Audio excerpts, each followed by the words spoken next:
मेरे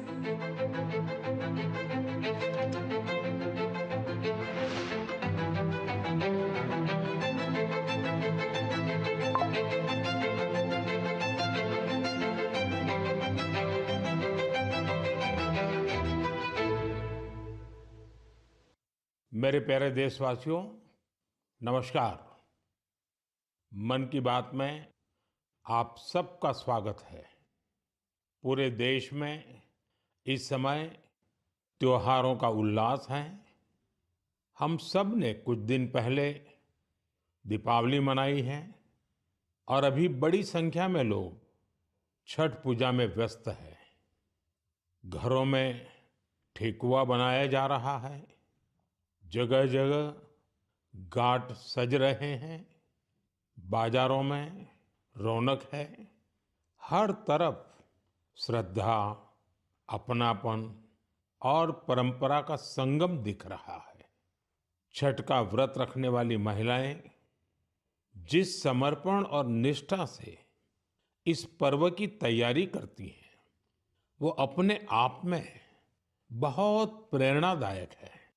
साथियों, छठ का महापर्व संस्कृति, प्रकृति और समाज के बीच की गहरी एकता का प्रतिबिंब है।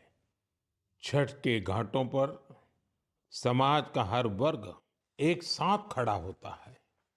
ये दृश्य भारत की सामाजिक एकता का सबसे सुंदर उदाहरण है। आप देश और दुनिया के किसी भी कोने में हो, यदि मौका मिले तो छठ उत्सव में जरूर हिस्सा लें। एक अनोखे अनुभव को खुद महसूस करें। मैं छठी मैया को नमन करता हूं। सभी देशवासियों को, विशेषकर बिहार, झारखंड और पूर्वांचल के लोगों को छठ महापर्व की शुभकामनाएं देता हूं। साथियों, त्योहारों के इस अवसर पर मैंने आप सभी के नाम एक पत्र लिखकर अपनी भावनाएं साझा की थी। मैंने चिट्ठी में देश की उन उपलब्धियों के बारे में बताया था जिससे इस बार त्योहारों की रौनक पहले से ज्यादा हो गई है। मेरी चिट्ठी के जवाब में मुझे देश के अनेक नागरिकों ने अपने संदेश भेजे हैं। वाकई ऑपरेशन सिंदूर ने हर भारतीय को गर्व से भर दिया है। इस बार उन इलाकों में भी खुशियां के दीप जलाए गए जहां कभी माओवादी आतंक का अंधेरा छाया रहता था। लोग उस माओवादी आतंक का जड़ से खात्मा चाहते हैं जिसने उनके बच्चों का भविष्य संकट में डाल दिया था। जीएसटी बचत उत्सव को लेकर भी लोगों में बहुत उत्साह है। इस बार त्योहारों में एक और सुखद बात देखने को मिली। बाजारों में स्वदेशी सामानों की खरीदारी जबरदस्त तरीके से बढ़ी है। लोगों ने मुझे जो संदेश भेजे हैं उसमें बताया है कि इस बार उन्होंने किन स्वदेशी चीजों की खरीदारी की है। साथियों, मैंने अपने पत्र में खाने के तेल में 10% की कमी करने का भी आग्रह किया था। इस पर भी लोगों ने बहुत सकारात्मक रुख दिखाया है। साथियों, स्वच्छता और स्वच्छता के प्रयास, इस पर भी मुझे ढेर सारे संदेश मिले हैं। मैं आपसे देश के अलग-अलग शहरों की ऐसी गाथाएं साझा करना चाहता हूं जो बहुत प्रेरणादायक है। छत्तीसगढ़ के अंबिकापुर में शहर से प्लास्टिक कचरा साफ करने के लिए एक अनोखी पहल की गई है। अंबिकापुर में गार्बेज कैफे चलाए जा रहे हैं। ये ऐसे कैफे हैं जहां प्लास्टिक कचरा लेकर जाने पर भरपेट खाना खिलाया जाता है। अगर कोई व्यक्ति 1 किलो प्लास्टिक लेकर जाए, उसे दोपहर या रात का खाना मिलता है, और कोई आधा किलो प्लास्टिक ले जाए तो नाश्ता मिल जाता है। ये कैफे अंबिकापुर म्युनिसिपल कॉर्पोरेशन चलाता है। साथियों, इसी तरह का कमाल बेंगलुरु में इंजीनियर कपिल शर्मा जी ने किया है। बेंगलुरु को झीलों का शहर कहा जाता है और कपिल जी ने यहाँ झीलों को नया जीवन देने का अभियान शुरू किया है। कपिल जी की टीम ने बेंगलुरु और आसपास के इलाकों में 40 कुओं और 6 झीलों को फिर से जिंदा कर दिया है। खास बात तो ये है कि उन्होंने अपने मिशन में कॉरपोरेट्स और स्थानीय लोगों को भी जोड़ा है। उनकी संस्था पेड़ लगाने के अभियान से भी जुड़ी है।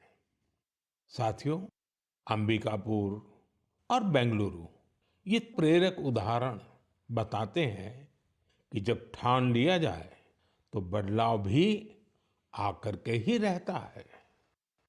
साथियों, बदलाव के एक और प्रयास का उदाहरण मैं आपसे साझा करना चाहता हूं। आप सब जानते हैं, जैसे पहाड़ों पर और मैदानी इलाकों में जंगल होते हैं, ये जंगल मिट्टी को बांधे रहते हैं।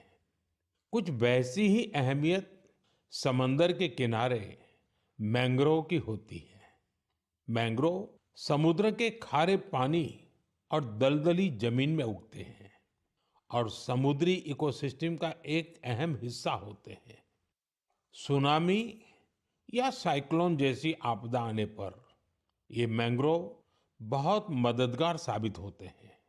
साथियों, गुजरात के वन विभाग ने मैंग्रोव के इस महत्व को समझते हुए खास मुहिम चलाई हुई है। 5 साल पहले वन विभाग की टीमों ने अहमदाबाद के नजदीक धौलेरा में मैंग्रोव लगाने का काम शुरू किया था और आज धौलेरा तट पर 3,500 हेक्टेयर में मैंग्रोव फैल चुके हैं। इन मैंग्रोव का असर आज पूरे क्षेत्र में देखने को मिल रहा है। वहां की इकोसिस्टम में डॉल्फिन्स की संख्या बढ़ गई है। केकड़े और दूसरे जलीय जीव भी पहले से ज्यादा हो गए हैं। यही नहीं, अब यहाँ प्रवासी पक्षी भी काफी संख्या में आ रहे हैं। इससे वहां के पर्यावरण पर अच्छा प्रभाव तो पड़ा ही है, धौलेरा के मछली पालकों को भी फायदा हो रहा है। साथियों, धौलेरा के अलावा गुजरात के कच्छ में भी इन दिनों मैंग्रोव प्लांटेशन बहुत जोरों पर हो रहा है। वहां कोरी क्रीक में मैंग्रोव लर्निंग सेंटर भी बनाया गया है। साथियों, पेड़ पौधों की, वृक्षों की यही तो खासियत होती है। जगह चाहे कोई भी हो, वो हर जीव मात्र की बेहतरी के लिए काम आते हैं।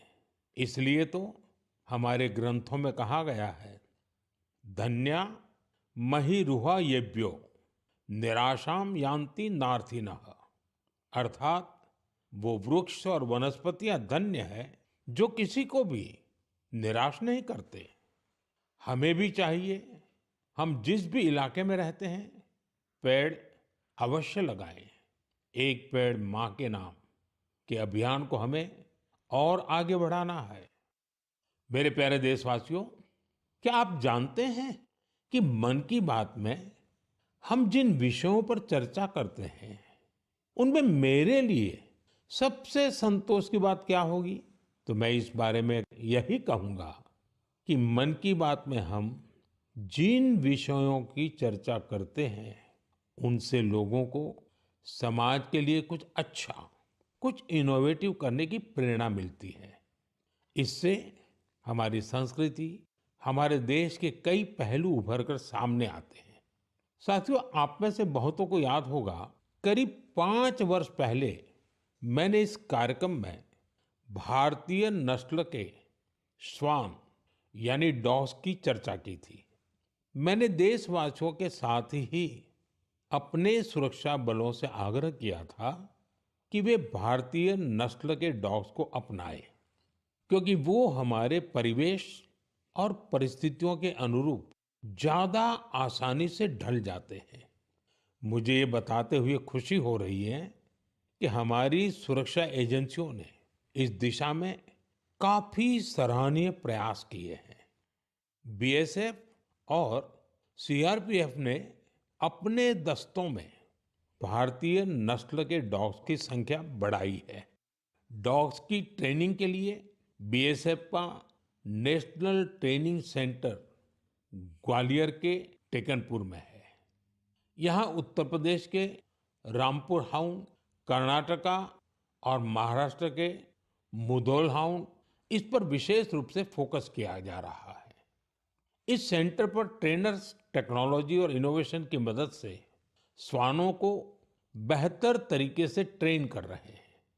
भारतीय नस्ल वाले डॉग्स के लिए ट्रेनिंग मैनुअल्स को फिर से लिखा गया है ताकि उनके यूनिक स्ट्रेंथ्स को सामने लाया जा सके।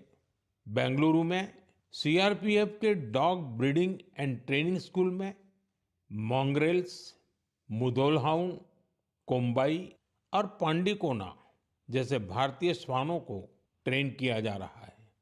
साथियों, पिछले वर्ष लखनऊ में All India Police Duty Meet का आयोजन हुआ था। उस समय रिया नाम की श्वान ने लोगों का ध्यान अपनी ओर खींचा था। ये एक मुधोल हाउंड है जिसे बीएसएफ ने ट्रेन किया है। रिया ने यहाँ कई फॉरेन ब्रीड्स को पछाड़ते हुए पहला पुरस्कार जीता।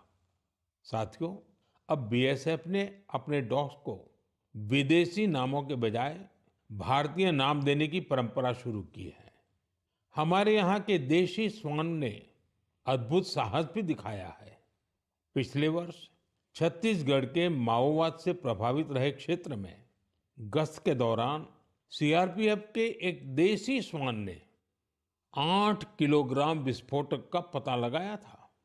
बीएसएफ और सीआरपीएफ ने इस दिशा में जो प्रयास किए हैं उसके लिए मैं उन्हें बधाई देता हूं। वैसे मुझे 31 अक्टूबर का भी इंतजार है। यह लौह पुरुष सरदार पटेल की जयंती का दिन है। इस अवसर पर हर वर्ष गुजरात के एकता नगर में स्टैच्यू ऑफ यूनिटी के समीप विशेष समारोह आयोजित किए जाते हैं। यहीं पर एकता दिवस परेड भी होती है और इस परेड में फिर से भारतीय श्वानों के सामर्थ्य का प्रदर्शन होगा। आप भी मौका निकालकर इसे जरूर देखिएगा। मेरे प्यारे देशवासियों, सरदार पटेल जी की 150वीं जयंती का दिन पूरे देश के लिए एक बहुत विशेष अवसर है। सरदार पटेल आधुनिक काल में राष्ट्र की सबसे महान विभूतियों में से एक रहे हैं। उनके विराट व्यक्तित्व में अनेक गुण एक साथ समाहित थे। वे एक अत्यंत प्रतिभाशाली छात्र रहे। उन्होंने भारत और ब्रिटेन दोनों ही जगह पढ़ाई में बेहतरीन प्रदर्शन किया। वे अपने समय के सबसे सफल वकीलों में से भी एक थे। वो वकालत में और नाम कमा सकते थे, लेकिन गांधी जी से प्रेरित होकर उन्होंने खुद को स्वतंत्रता आंदोलन में पूरी तरह समर्पित कर दिया। खेड़ा सत्याग्रह से लेकर बोरसद सत्याग्रह तक अनेक आंदोलनों में उनके योगदान को आज भी याद किया जाता है। अहमदाबाद म्युनिसिपैलिटी के प्रमुख के रूप में उनका कार्यकाल भी ऐतिहासिक रहा था। उन्होंने स्वच्छता और सुशासन को सर्वोच्च प्राथमिकता दी। उप प्रधानमंत्री और गृह मंत्री के रूप में उनके योगदान के लिए हम सभी सदैव उनके ऋणी रहेंगे। साथियों, सरदार पटेल ने भारत के ब्यूरोक्रेटिक फ्रेमवर्क की एक मजबूत नींव भी रखी। देश की एकता और अखंडता के लिए उन्होंने अद्वितीय प्रयास किए। मेरा आप सबसे आग्रह है, 31 अक्टूबर को सरदार साहब की जयंती देश भर में होने वाली रन फॉर यूनिटी में आप भी जरूर शामिल हो और अकेले नहीं, सबको साथ लेकर के शामिल हो। एक प्रकार से युवा चेतना का ये अवसर बनना चाहिए। एकता की दौड़ एकता को मजबूती देगी। ये उस महान विभूति के प्रति हमारी सच्ची श्रद्धांजलि है जिन्होंने भारत को एकता के सूत्र में पिरोया था। मेरे प्यारे देशवासियों, चाय के साथ मेरा जुड़ाव तो आप सभी जानते ही हैं, लेकिन आज मैंने सोचा कि मन की बात में क्यों न कॉफी पर चर्चा की जाए। आपको याद होगा, बीते साल हमने मन की बात में अराकू कॉफी पर बात की थी। कुछ समय पहले ओडिशा के कई लोगों ने मुझसे कोरापुट कॉफी को लेकर भी अपनी भावनाएं साझा की। उन्होंने मुझे पत्र लिखकर कहा कि मन की बात में कोरापुट कॉफी पर भी चर्चा हो। साथियों, मुझे बताया गया है कि कोरापुट कॉफी का स्वाद गजब होता है। और इतना ही नहीं, स्वाद तो स्वाद, कॉफी की खेती भी लोगों को फायदा पहुंचा रही है। कोरापुट में कुछ लोग ऐसे भी हैं जो अपने पैशन की वजह से कॉफी की खेती कर रहे हैं। कॉरपोरेट वर्ल्ड में अच्छी खासी नौकरी करते थे, लेकिन वो कॉफी को इतना पसंद करते हैं कि इस फील्ड में आ गए और अब सफलता से इसमें काम कर रहे हैं। ऐसी कई महिलाएं भी हैं जिनके जीवन में कॉफी से सुखद बदलाव हुआ है। कॉफी से उन्हें सम्मान और समृद्धि दोनों हासिल हुई है। सच ही कहा गया है, कोरापुट कॉफी अत्यंत सुस्वादु, एहा ओडिशारा गौरव। साथियों, दुनिया भर में भारत की कॉफी बहुत लोकप्रिय हो रही है। चाहे कर्नाटका में चिकमंगलूर, कुर्ग और हासन हो, तमिलनाडु में पुल्नी, शेवरॉय, नीलगिरी और अन्नामलाई के इलाके हो, कर्नाटका तमिलनाडु सीमा पर बिलिगिरी क्षेत्र हो, या फिर केरला में वायनाड, त्रावणकोर और मालाबार के इलाके, भारत की कॉफी की डाइवर्सिटी देखते ही बनती है। मुझे बताया गया है कि हमारा नॉर्थ ईस्ट भी कॉफी कल्टीवेशन में आगे बढ़ रहा है। इससे भारतीय कॉफी की पहचान दुनिया भर में और मजबूत हो रही है। तभी तो कॉफी को पसंद करने वाले कहते हैं, India's coffee is coffee at its finest.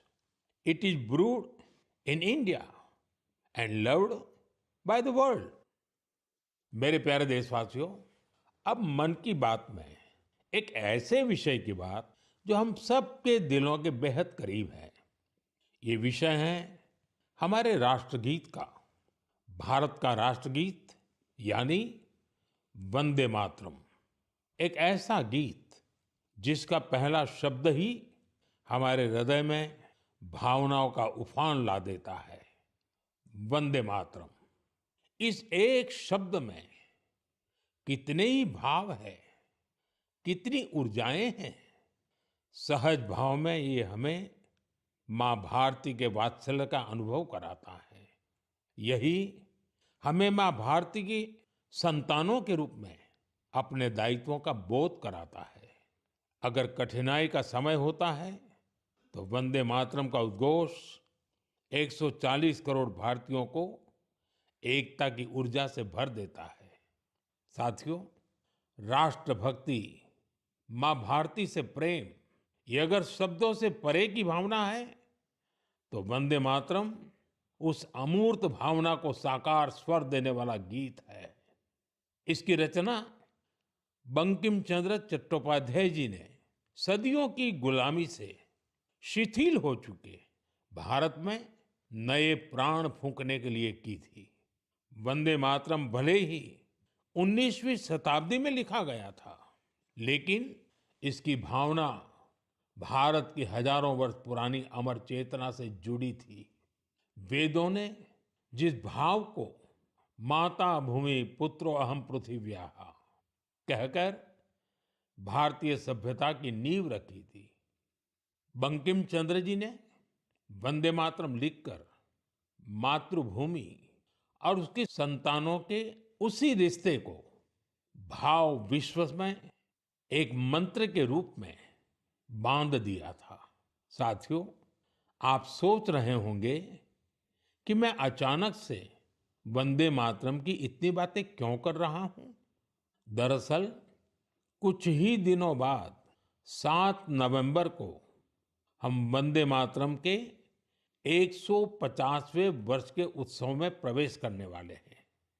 150 वर्ष पूर्व वंदे मातरम की रचना हुई थी और 1896 में गुरुदेव रविंद्रनाथ टैगोर ने पहली बार इसे गाया था। साथियों, वंदे मातरम के गान में करोड़ों देशवासियों ने हमेशा राष्ट्र प्रेम के अपार उफान को महसूस किया है। हमारी पीढ़ियों ने वंदे मातरम के शब्दों में भारत के एक जीवंत और भव्य स्वरूप के दर्शन किए हैं। सुजलाम सुफलाम मलयज शीतलाम शस्य श्यामलाम मातरम वंदे मातरम। हमें ऐसा ही भारत बनाना है। वंदे मातरम हमारे इन प्रयासों में हमेशा हमारी प्रेरणा बनेगा। इसलिए हमें वंदे मातरम के 150वें वर्ष को भी यादगार बनाना है। आने वाली पीढ़ी के लिए ये संस्कार सरिता को हमें आगे बढ़ाना है। आने वाले समय में वंदे मातरम से जुड़े कई कार्यक्रम होंगे, देश में कई आयोजन होंगे। मैं चाहूंगा हम सब देशवासी वंदे मातरम के गौरवगान के लिए स्वतः स्फूर्त भावना से भी प्रयास करें। आप मुझे अपने सुझाव हैशटैग वंदे मातरम 150 के साथ जरूर भेजिए। हैशटैग वंदे मातरम 150। मुझे आपके सुझावों का इंतजार रहेगा और हम सब इस अवसर को ऐतिहासिक बनाने के लिए काम करेंगे। मेरे प्यारे देशवासियों, संस्कृत का नाम सुनते ही हमारे मन मस्तिष्क में आता है हमारे धर्म ग्रंथ, वेद, उपनिषद, पुराण, शास्त्र, प्राचीन ज्ञान विज्ञान, अध्यात्म और दर्शन। लेकिन एक समय इन सब के साथ साथ संस्कृत बातचीत की भी भाषा थी। उस युग में अध्ययन और शोध संस्कृत में ही किए जाते थे। नाट्य मंचन भी संस्कृत में होते थे। लेकिन दुर्भाग्य से गुलामी के कालखंड में भी और आजादी के बाद भी संस्कृत लगातार उपेक्षा का शिकार हुई। इस वजह से युवा पीढ़ियों में संस्कृत के प्रति आकर्षण भी कम होता चला गया। लेकिन साथियों, अब समय बदल रहा है, तो संस्कृत का भी समय बदल रहा है। संस्कृति और सोशल मीडिया की दुनिया ने संस्कृत को नई प्राणवायु दे दी है। इन दिनों कई युवा संस्कृत को लेकर बहुत रोचक काम कर रहे हैं। आप सोशल मीडिया पर जाएंगे तो आपको ऐसी कई रील्स दिखेगी जहां कई युवा संस्कृत में और संस्कृत के बारे में बात करते दिखाई देंगे। कई लोग तो अपने सोशल मीडिया चैनल के जरिए संस्कृत सिखाते भी हैं। ऐसे ही एक युवा कंटेंट क्रिएटर है भाई यश साळुंके। यश की खास बात यह है कि वो कंटेंट क्रिएटर भी है और क्रिकेटर भी हैं। संस्कृत में बात करते हुए क्रिकेट खेलने की उनकी रील लोगों ने खूब पसंद की है। आप सुनिए। पश्यतु अहं कथं क्रीडामि। देवराज सेव्यमान पावनाग्नि पंकजं ज्ञानयज्ञ सूत्रमिन्दु शेखरं कृपाकरम्। प्रातः नूतनं कन्दुकं गृह्णातु। नारदादि योगी वृन्दवन्दितं दिगम्बरम्। इमं कन्दुकं सावधानेन पश्य चषटकाय ताडय। आशिकापुराधिनाथ कालभैरवं भजे, कालभैरवं भजे। साथियों, कमला और जानवी, इन दो बहनों का काम भी शानदार है।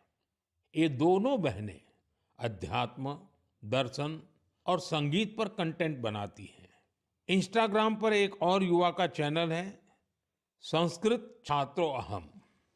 इस चैनल को चलाने वाले युवा साथी संस्कृत से जुड़ी जानकारियां तो देते ही हैं, वो संस्कृत में हास परिहास के वीडियो भी बनाते हैं।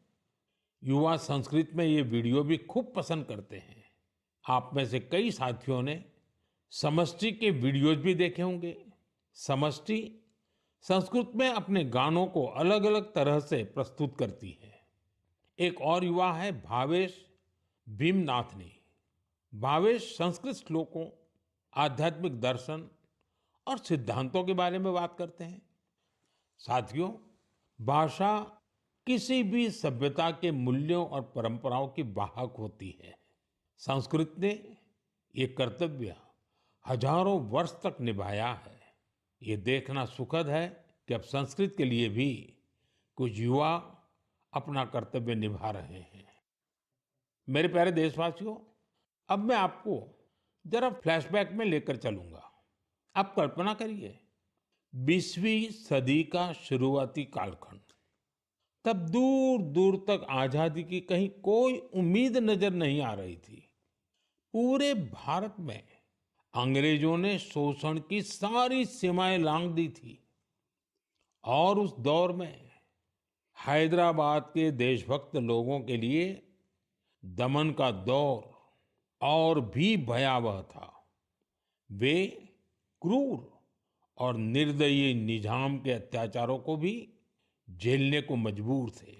गरीबों, वंचितों और आदिवासी समुदायों पर तो अत्याचार की कोई सीमा ही नहीं थी। उनकी जमीनें छीन ली जाती थी, साथ ही भारी टैक्स भी लगाया जाता था। अगर वे इस अन्याय का विरोध करते तो उनके हाथ तक काट दिए जाते थे। साथियों, ऐसे कठिन समय में करीब 20 साल का एक नौजवान इस अन्याय के खिलाफ खड़ा हुआ था। आज एक खास वजह से मैं उस नौजवान की चर्चा कर रहा हूं। उसका नाम बताने से पहले मैं उसकी वीरता की बात आपको बताऊंगा। साथियों, उस दौर में जब निजाम के खिलाफ एक शब्द बोलना भी गुनाह था, उस नौजवान ने सिद्दीकी नाम के निजाम के एक अधिकारी को खुली चुनौती दे दी थी। निजाम ने सिद्दीकी को किसानों की फसलें जब्त करने के लिए भेजा था, लेकिन अत्याचार के खिलाफ इस संघर्ष में उस नौजवान ने सिद्दीकी को मौत के घाट उतार दिया। वो गिरफ्तारी से बच निकलने में भी कामयाब रहा। निजाम की अत्याचारी पुलिस से बचते हुए वो नौजवान वहां से सैकड़ों किलोमीटर दूर असम जा पहुंचा। साथियों, मैं जिस महान विभूति की चर्चा कर रहा हूं, उनका नाम है कोमरम भीम। अभी 22 अक्टूबर को ही उनकी जन्म जयंती मनाई है। कोमरम भीम की आयु बहुत लंबी नहीं रही।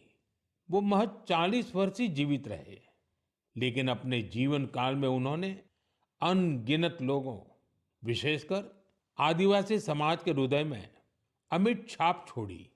उन्होंने निजाम के खिलाफ संघर्ष कर रहे लोगों में नई ताकत भरी। वे अपने रणनीतिक कौशल के लिए भी जाने जाते थे। निजाम की सत्ता के लिए वे बहुत बड़ी चुनौती बन गए थे। 1940 में निजाम के लोगों ने उनकी हत्या कर दी थी। युवाओं से मेरा आग्रह है कि वे उनके बारे में अधिक से अधिक जानने का प्रयास करें।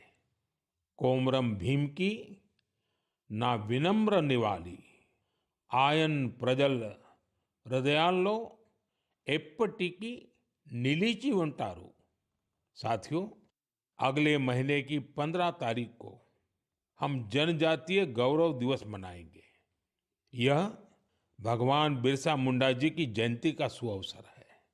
मैं भगवान बिरसा मुंडा जी को श्रद्धापूर्वक नमन करता हूं। देश की आजादी के लिए, आदिवासी समुदाय के अधिकारों के लिए उन्होंने जो काम किया वो अतुलनीय है। मेरे लिए ये सौभाग्य की बात है कि मुझे झारखंड में भगवान बिरसा मुंडा जी के गांव उलीहातू जाने का अवसर मिला था। मैंने वहां की माटी को माथे पर लगाकर प्रणाम किया था। भगवान बिरसा मुंडा जी और कोमाराम भीम जी की तरह ही हमारे आदिवासी समुदायों में कई और विभूतियां हुई हैं। मेरा आग्रह है कि आप उनके बारे में अवश्य पढ़ें। मेरे प्यारे देशवासियों, मन की बात के लिए मुझे आपके भेजे हुए ढेरों संदेश मिलते हैं। कई लोग इन संदेशों में अपने आसपास के प्रतिभाशाली लोगों के बारे में चर्चा करते हैं। मुझे पढ़कर बहुत खुशी होती है कि हमारे छोटे शहरों, कस्बों, गांवों में भी इनोवेटिव आइडियाज पर काम हो रहे हैं। अगर आप ऐसे व्यक्ति या समूहों को जानते हैं जो सेवा की भावना से समाज को बदलने में जुटे हैं, तो मुझे जरूर बताइए। मुझे आपके संदेशों का हमेशा की तरह इंतजार रहेगा। अगले महीने हम मन की बात के एक और एपिसोड में मिलेंगे, कुछ नए विषयों के साथ मिलेंगे। तब तक के लिए मैं विदाई लेता हूं। आप सबका बहुत बहुत धन्यवाद। नमस्कार।